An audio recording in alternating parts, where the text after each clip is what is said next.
Brook, you're up. This is Nick Benson from Nightmare on Elm Street 4. You're listening to the G.U.T.S podcast. Yeah. Thanks, man.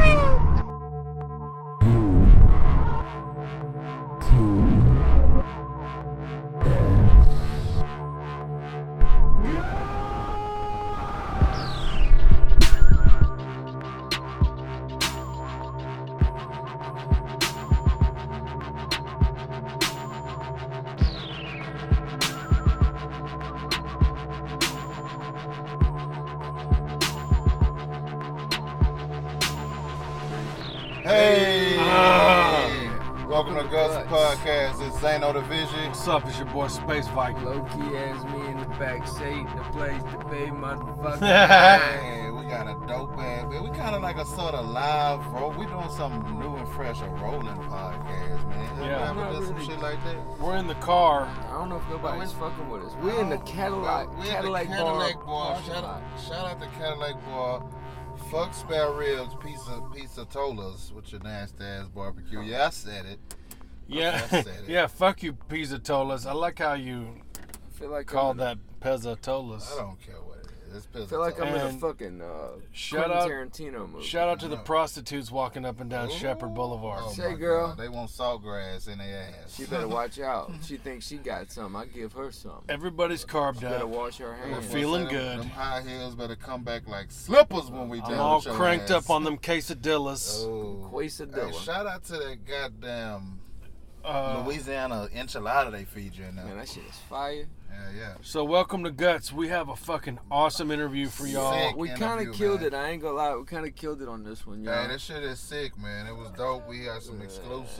You're Yeah, welcome. so we had the homie Nick Benson, who, if you Google him and look up everything he's been a part of, it's pretty much, if you're a real horror fan, I'm trying to fucking talk and you're distracting me. Man, I'm distracting you. I ain't even pointed to Anyways. you. Man. Just talk.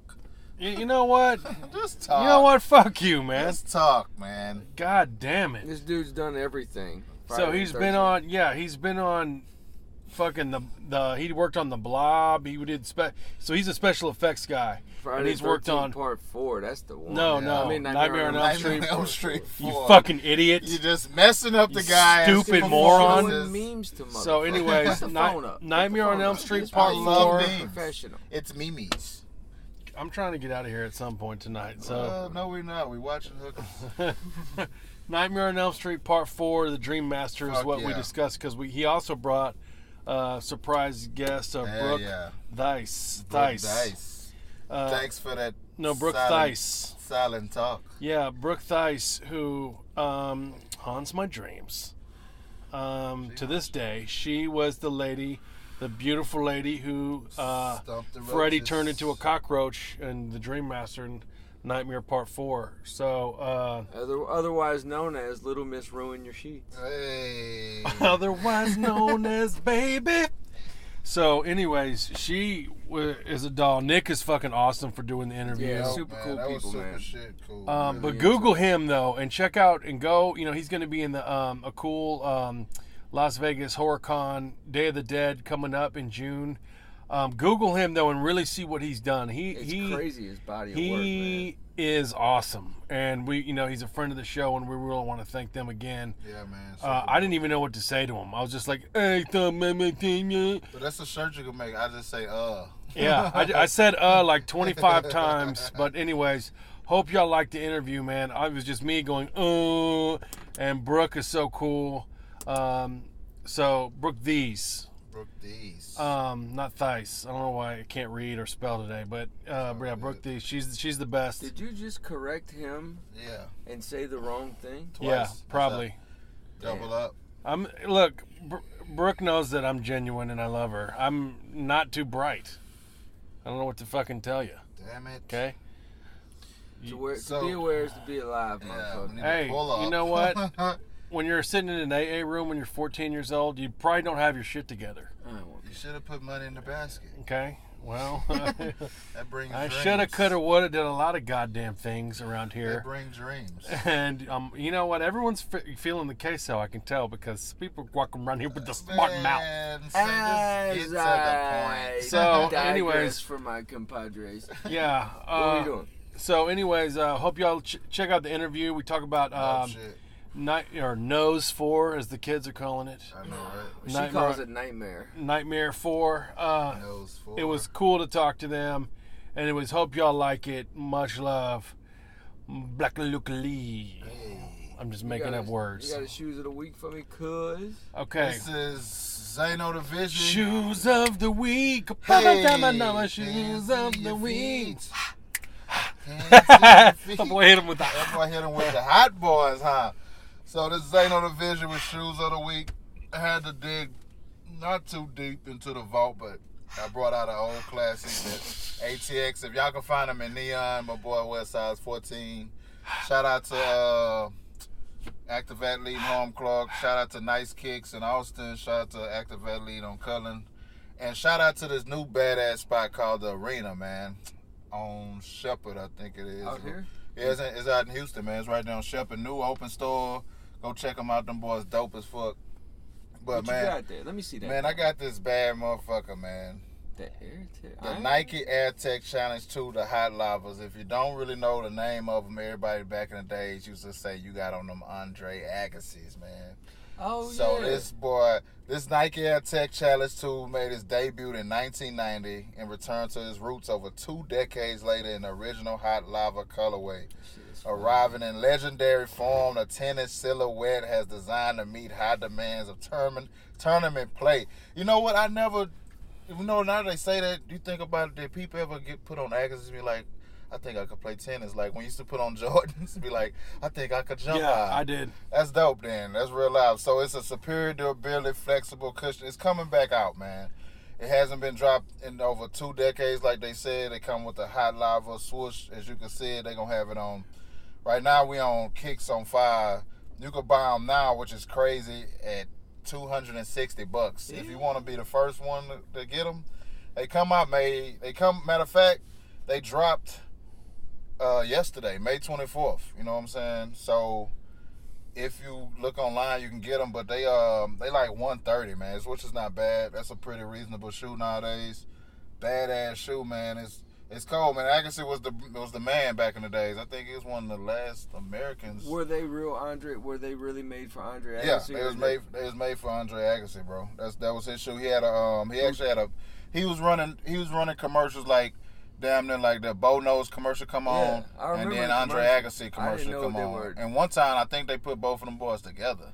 Remember, Agassi was like wild because he was like into the colors. Yeah, he had all the live ass colors, the headbands. Remember when he cut his hair and then I know, and then he went bald headed. Yeah, he lost his sauce. He reminded me of like Ultimate Warrior of the tennis game for some reason. That boy have all the hair hanging and shit.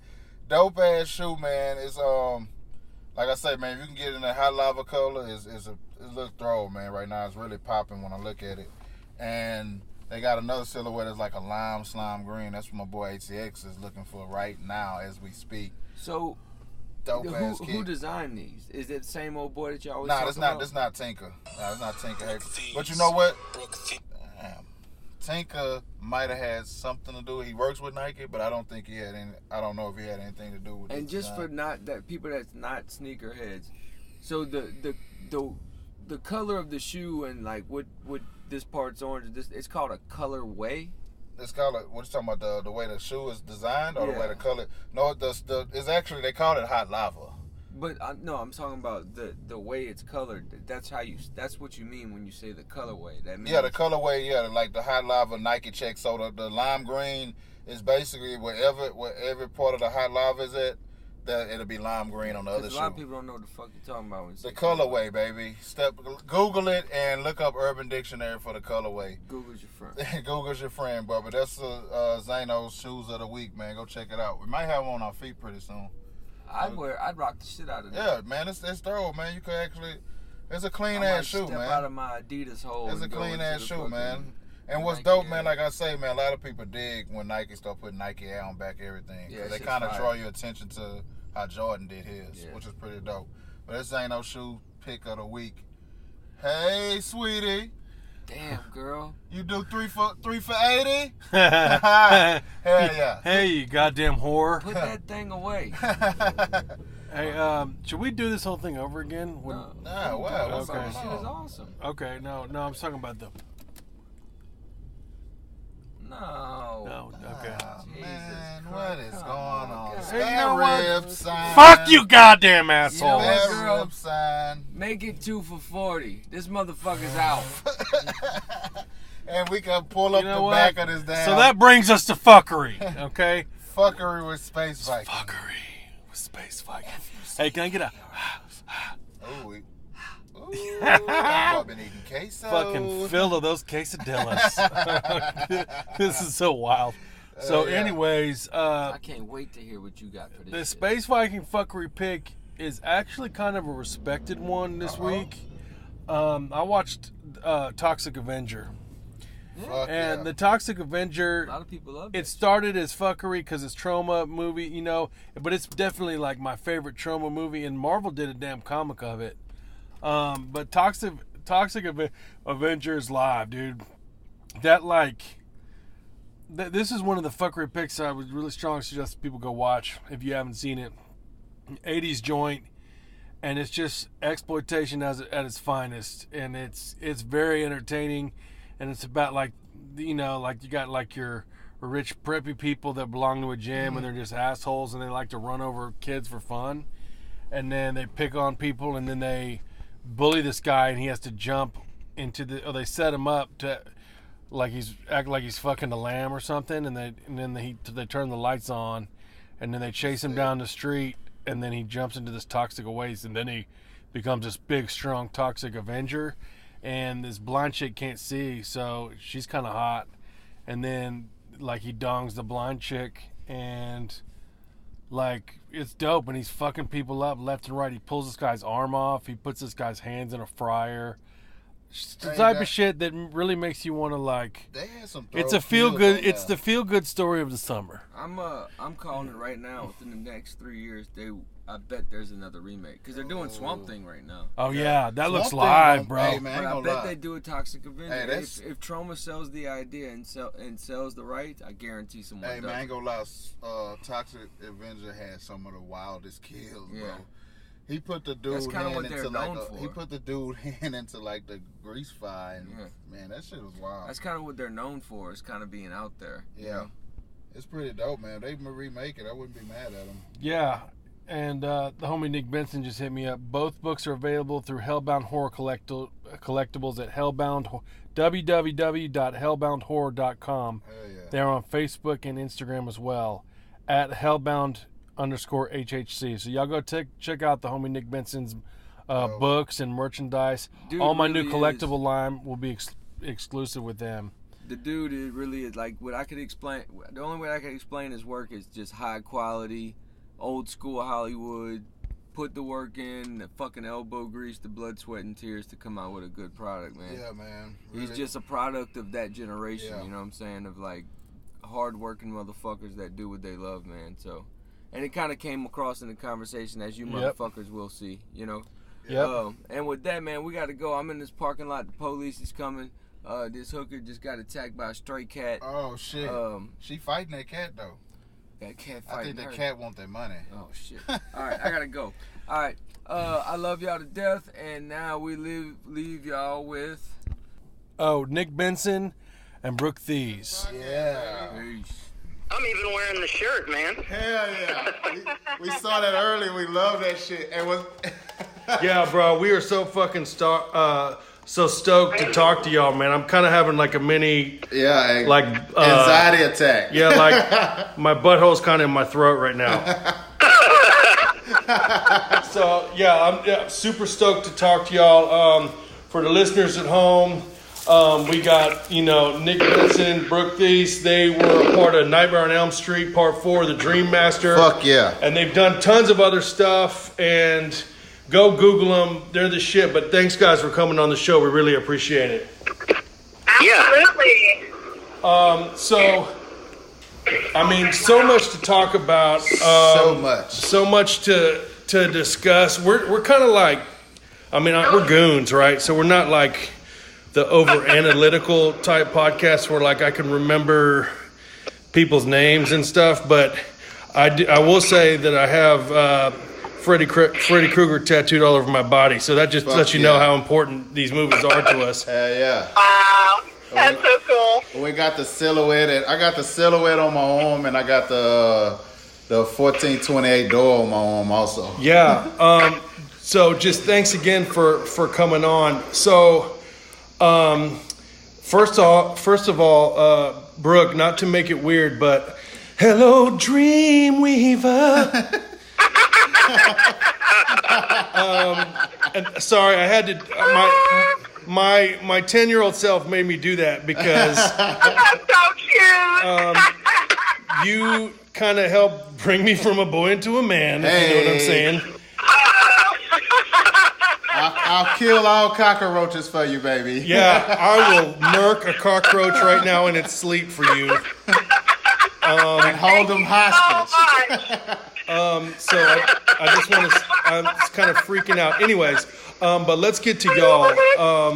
So is it weird, like, and I hate doing like questions because I'm sure y'all talk about this at a billion podcasts and everyone asks the same boring shit, you know. Is it weird still talking about this shit? Not at all. Not at all.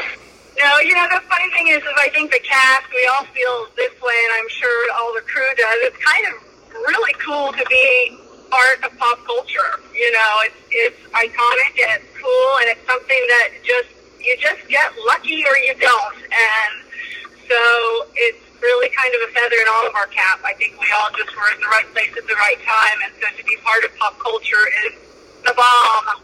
Well, especially like pop culture. I mean, that is the pop culture movie, the MTV generation movie, you know. Right? Inspiring goons like us to, you know, live a horror lifestyle forever. So, you know, yeah, like I can't tell you, you know, I'm sure you hear this all the time, what these movies mean to some people. But so, Nick, you do like the special effects, right? What does that mean? Well, I worked with Screaming Mad George. I actually bounced back and forth on that film between Steve Johnson's crew and Screaming Mad George's crew. And one of the reasons I brought Brooke on the show was because of how many hours and agony we put her through, and she fought through it with a smile on her face and without any complaints. The notorious roach scene. Man. It's the notorious roach scene, right? It's crazy. Yeah. It's that practical, you know, special effects is still pretty amazing. Yeah, it is. No, it's phenomenal. It's like so we had a homie last night over, and he goes, what movie is this? And we said, you know, Nightmare on Elm Street 4, and he goes, oh, this is when movies were real scary. Yeah. Yeah, right? And it's crazy because your scene came on like a minute of him sitting down. Yeah. And it's crazy how those effects, like there's so much, I don't know what it is now. Why are those, it seems like so much better than the movies of today? I don't know, maybe Nick can answer that more questions. That's a tough question. I mean, I think that some of that is coming back with some films where there's a nice mix of practical and CG. But I think what happened was as the digital age came about and three-dimensional computer imagery, you know, sort of came to the forefront, got better, they thought that they could replace a lot of things with it. And they try. I mean, you know, I'll say one of the complaints I had of the new Predator film was there was a lot of CG, even blood in that, and it just doesn't fly. Yeah, everything kind of looks like a cartoon. Yeah, it's just, it totally does. It Mortal Kombat. Right, yeah. Yeah, like I think there also must be, as CGI has, you know, now just dominates films, I think people have an appreciation for the hard work that goes into practical special effects, you know, and how real they actually do look, where we know the computer, although things do look cartoony, there are some things like you're like, wow, that's incredible, you know. You know, to actually do it practical is amazing and make it look legit. Yeah, like I'm sure that was tons of hours in makeup. And one thing I always wanted to ask you, what did that slime taste like? Because that's like a standard question I get. I laugh so hard. I go, the funny thing is, what is it mostly made out of, Nick? I think jelly filling donut. What is it? Yep. Jelly donut filling.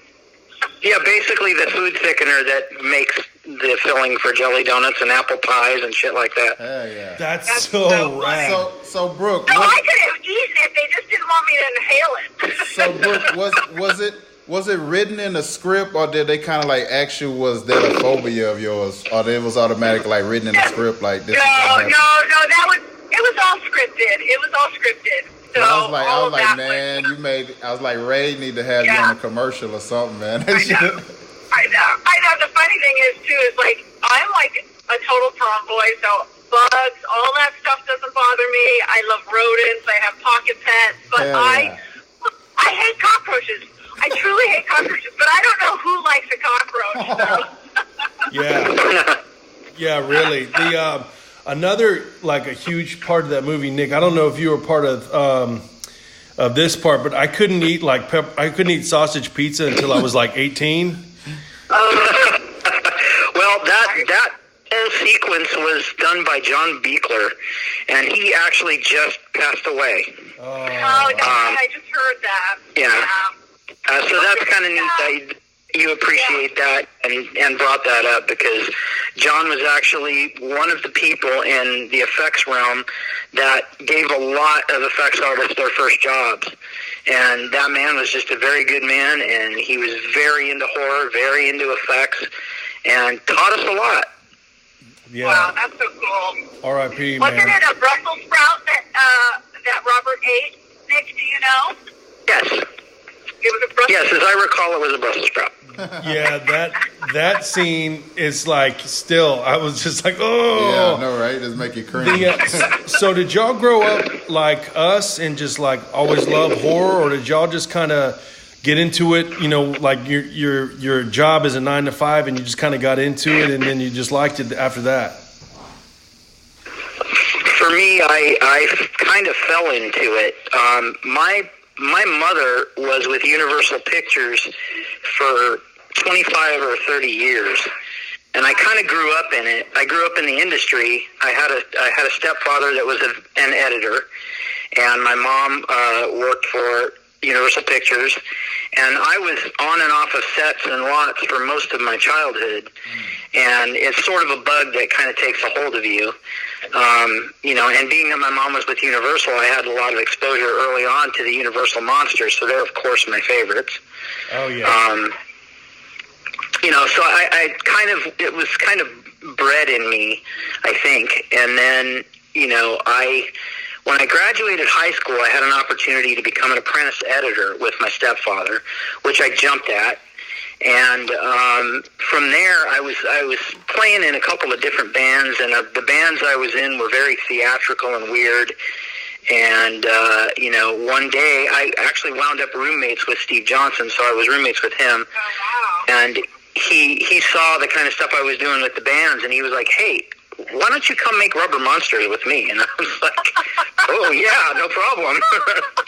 So, I kind of fell into it, you might say. That's so awesome. What about you, Brooke?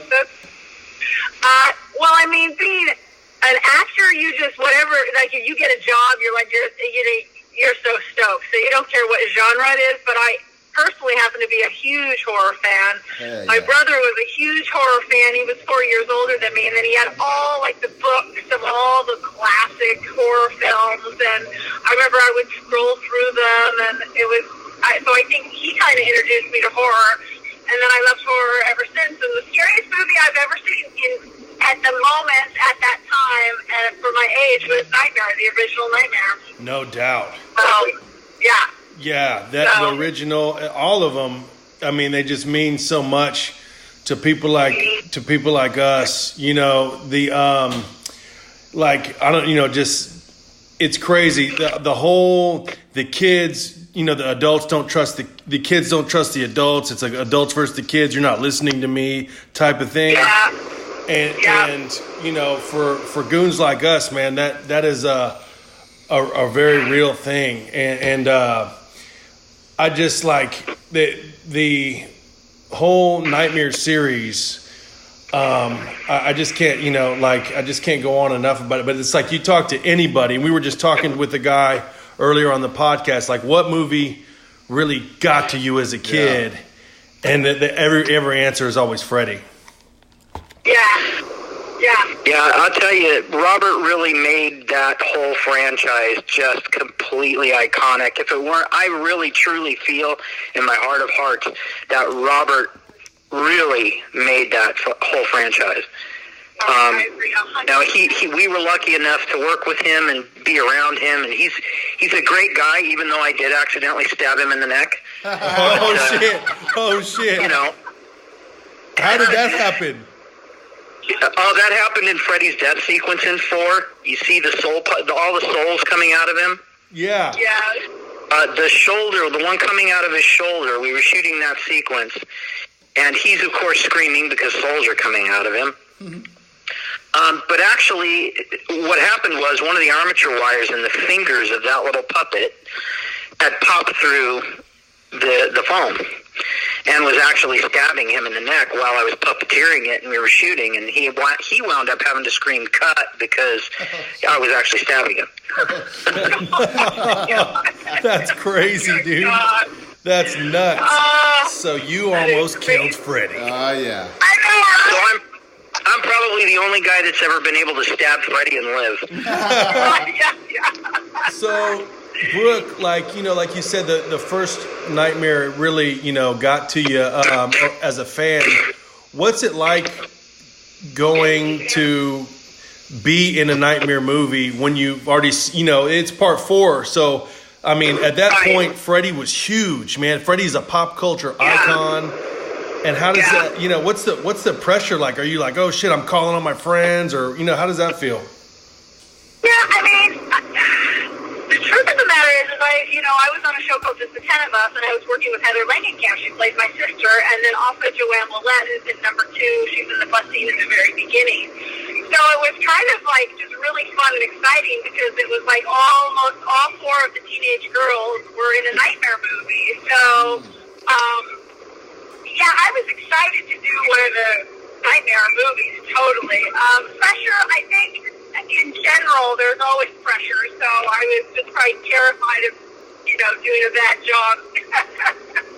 So, but no, it was very exciting, and because I was working with Heather, and I was very hyperly aware of the whole genre and all of that, so it was a mixed bag. It was, excitement and nerves and all of that stuff.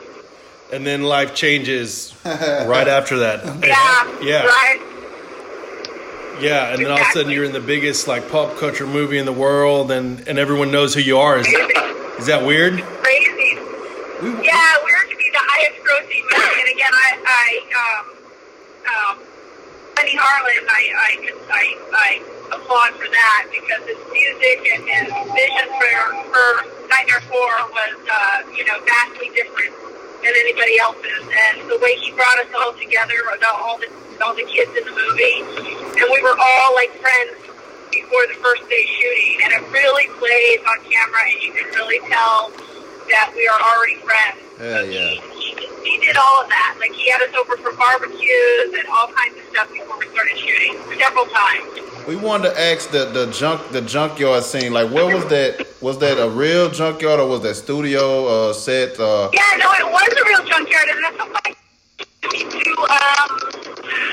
Tuesday night, and we cannot remember. We weren't in it, but I can't remember where I thought it was somewhere in LA, but East LA or something. I'm not sure. I don't know if Nick knows. I'm not sure. I don't remember which junkyard it was, but it was a combination of that and a miniature. Yeah. And that's actually an interesting question because that was kind of how I met Mick Strawn. The miniature was set up out at a place called Dream Quest in Thousand Oaks, somewhere out there, Simi Valley, I think, in California. It's this remote kind of area out of the valley. And Mick was shooting and where he was building all the stuff for that junkyard scene, I was still working on the Blob, and I kind of tripped on the soundstage he was on, and ran across him and met him while he was doing that. Oh, that's so cool. And then y'all are still buddies to this day.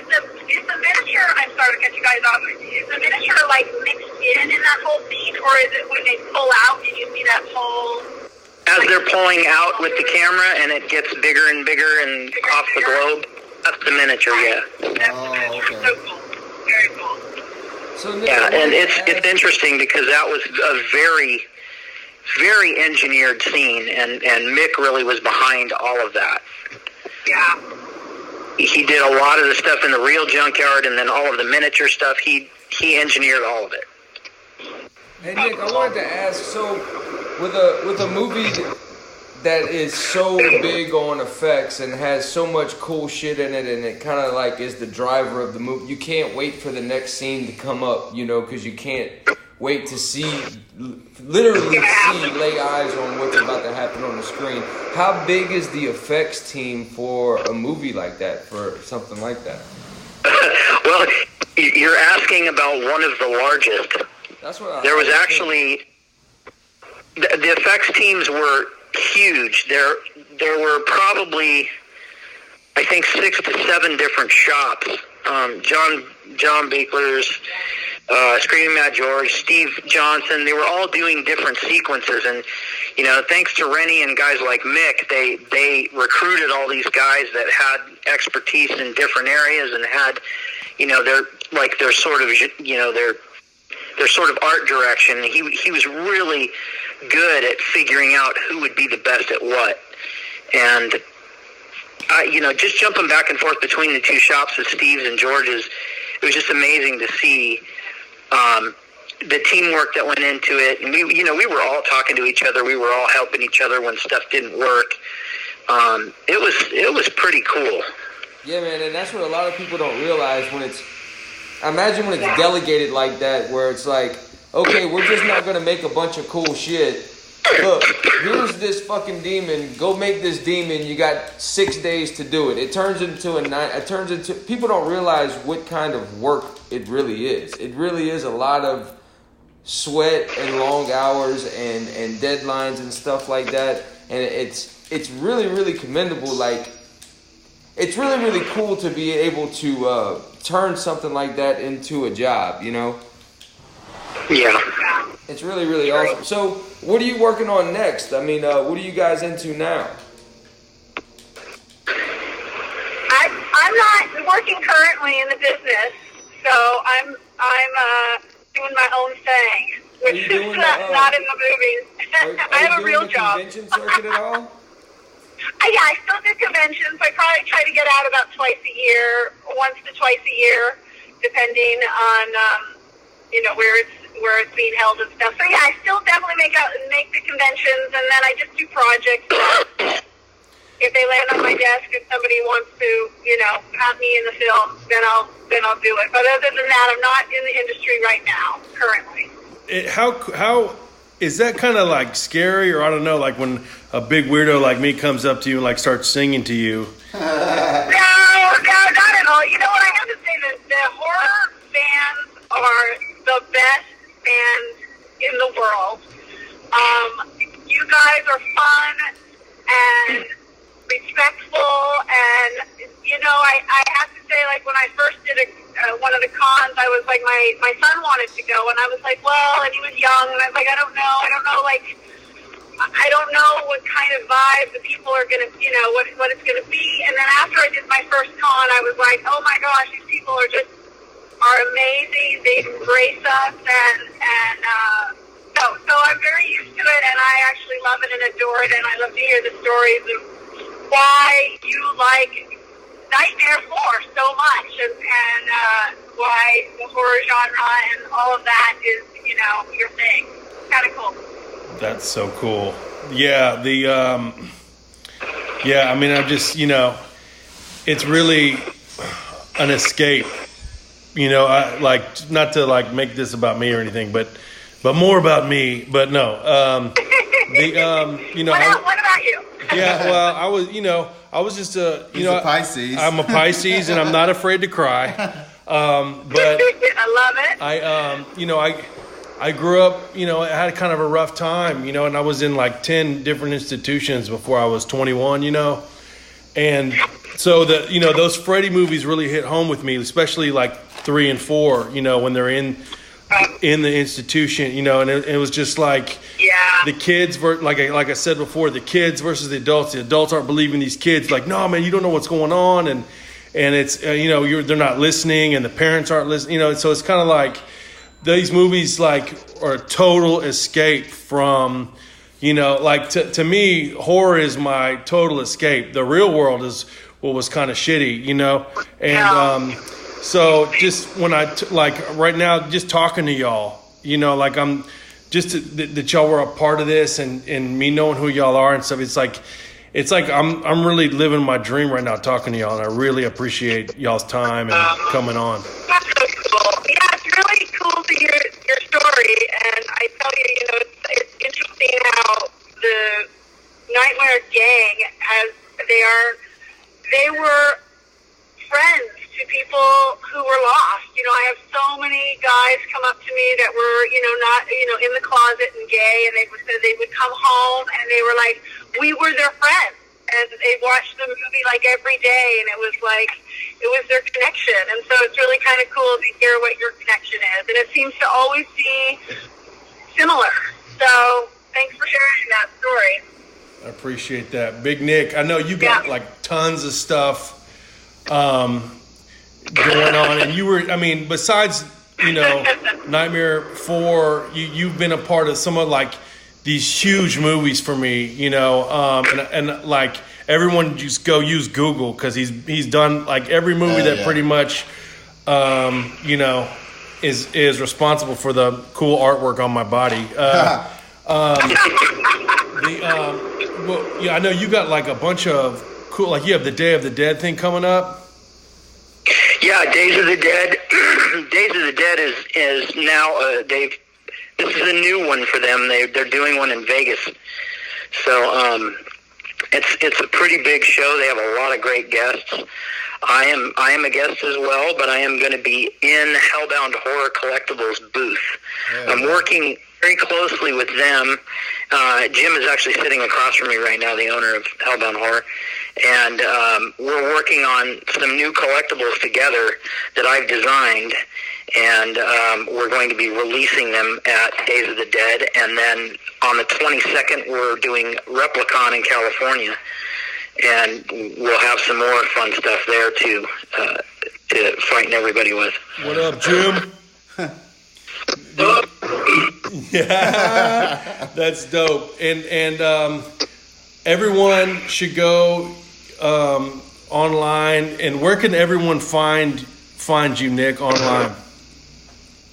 You can find me on Facebook at Nick J. Benson Official, or you can find me on Instagram at Nick Benson 427. Awesome. And go get your Howling book, right? Yeah. Yeah. We have, well, actually, we have a couple of books. One is, and the reason I brought Brook along and had hoped for Mick to be on with us was he wrote a book that is all about Nightmare 4 and all about every question you want answered. Nice. On the behind the scenes of that film. It's got interviews with Brook, with Toy, with all the cast, all the crew. It's just, it'll answer a lot of the questions that people have about how things were done, to how they felt about it, to how all the camaraderie, everything about it. Great book. Mick and Blake wrote that book. Do y'all partake in the horror nights in the Universal Studios by any chance? I haven't been asked for that yet. I would be interested. Oh, we actually trying to go this year. Yeah. Are you going to go to the California one or? Yeah, the Universal Studios. Yeah, they have one in Florida too. Yeah, so, I saw that. That's really interesting. Also, that's what I was trying to figure out. A lot of people saying the California one is go check that one out, then go check out the Florida one. We need to go out there and break some legs and make sure they invite you. Hell yeah. On the Howling book, that one is about the whole franchise, all of the Howlings. There's lots of stuff very similarly to Mick's book, a lot of behind-the-scenes stuff, a lot of interviews.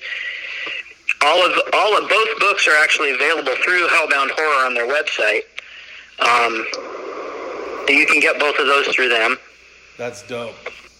Yeah, we need to track Mick down. I tried to hit him up, but it didn't. I don't know if he responded or not. It didn't go through. But either way, go get Behind the Screams. Go get the Howling book. Yes. Look up Nick Benson online. See all the cool shit he's done. And I just want to thank you guys again for your time and coming on our little indie podcast and you know everything that you've done and meant to us. We wouldn't be here if it wasn't for you guys. Yeah, that's right. Thank you, Nick, for inviting me too. It was very cool. Yeah, I appreciate you guys. Thank you for your time so much, man, and I can't wait. Actually, we're watching the fucking movie right now. Yeah, we actually watching it. We've been watching it like, cause we bought we ended up buying the deluxe package where it's pretty cool. You can get all versions of the Nightmare on Elm Street. And that's super dope, man. Yeah, it's weird. Like everything is like on digital demand and stuff like that. You know, the DVDs are kind of like, who has a DVD player anymore? It's weird, or VHS. I know. Yeah. So how much memorabilia did y'all get to take off the set with y'all? Like just to keep, like I know, like a piece of sweater or a piece of the hat or some of the glove or. Does that well, those things are floating around. In fact, the HSPPA, which is a preservation of prop museum, they have the shoulder puppet that I stabbed Freddy with. Oh shit! It's got Freddy's DNA on it. Hell yeah. Yeah, I tried to go get with him at Mad Monster Party, but he was just totally inundated with fans. Yeah, crazy. We was watching this documentary and it was talking about the Nightmare on Elm Street. I think part 1, where Freddy was like, he got into character by looking at the young characters on set with him. That really pissed him off because they were so young and beautiful. So when it was time to attack their ass, he said he didn't hold back at all. It's fucking great. That's so funny. I was like, oh shit. Awesome. So I was like, I bet you was on part 4, like, oh yeah, I'm ready to rip some asses. I thought that was so amazing, man. That's awesome. Well, guys, thanks again. We don't want to hold y'all up. Thank you again. Appreciate y'all, man. So much for coming on our show. You got it.